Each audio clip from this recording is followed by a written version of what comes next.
Today I'm just making a few points about stockpiling ammunition. Lots of preppers like to hold on to ammo, and there's nothing wrong with that. It makes sense to keep extra ammunition if you have firearms. Then you also have those preppers who have huge stockpiles of ammo. So that raises the question, exactly how much ammo should you have for your SHTF plans? Well, let me ask you this. How much do you think you would need for the rest of your life? And how often do you think you will be using it? The main thing that you would need ammo for is dealing with dangerous people, for dealing with marauders or looters and people of that sort. People who think they're apocalypse pirates and they want to run around and hurt people. This is who you're really going to need the ammo for in most cases. I mean, sure, there's hunting, but personally, if I was hunting with projectiles, I would want to hunt with arrows or air rifles or even slingshots, things that are quieter and have more renewable types of ammunition.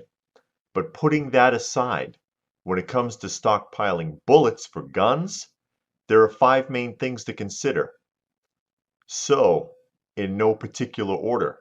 Number one, the expense. Ammo isn't cheap. It can get very expensive, even when you're making the ammo yourself from scratch or by reloading. It adds up, and not everyone can afford that.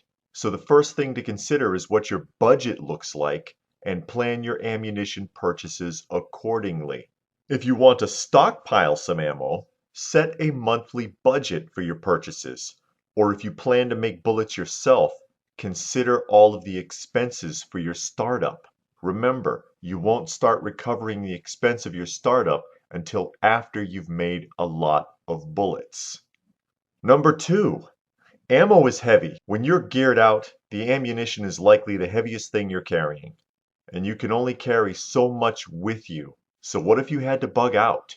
You could be leaving a vast stockpile of ammunition behind for some would-be marauder. I mean, having a huge cache of ammo is great if you never have to go anywhere. But what if you do? You never know, and you need to have a plan for that. Remember, the only way an ammo stockpile works is if you are bugging in or have a bug out location already set up. Number three, storage. Where do you keep it all? You have to have a secure, cool, dry place to store the ammo. And the more ammo you have, the more space you're going to need. Remember, if you plan on having large amounts of ammunition, it's likely going to end up being one of your largest investments. You're going to need to protect it. Number four, consider the alternatives. Like I said, nothing wrong with having a healthy stockpile of ammo, and hopefully you won't have to be spraying bullets all over the place. But still consider using bows, air guns, slingshots, spears, and other methods for hunting and simple defense purposes. Remember, shots draw attention. Number five, if you end up in a long-term grid-down situation that lasts for years or even decades, you are not likely to be resupplied. Even if you're a reloader, eventually you could run out of raw materials to work with, which goes back to my original question. How much do you think you would need for the rest of your life? And one more point to consider, since I always like to throw in an extra one for you. Call it number six if you will. Keep in mind that you will still need to train with your firearms. At some point you're going to need to work on your skills and keep them fresh. So this is something else to consider when it comes to stockpiling ammunition.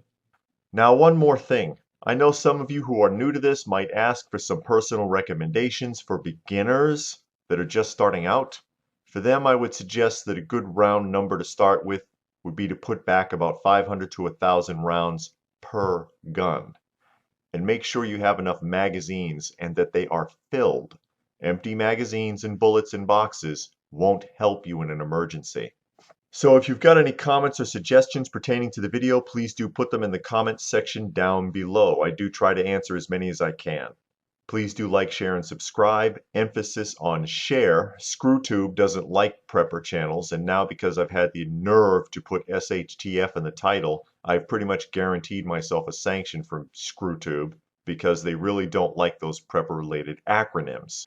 Remember, I do have another channel called Coffee Talk that has more socially oriented commentary. Please do check it out if you get the chance. I will put a link to it down below. And if you would like to help support this channel, there are links down below for that as well. So that being said, stay frosty, folks, and thanks for watching.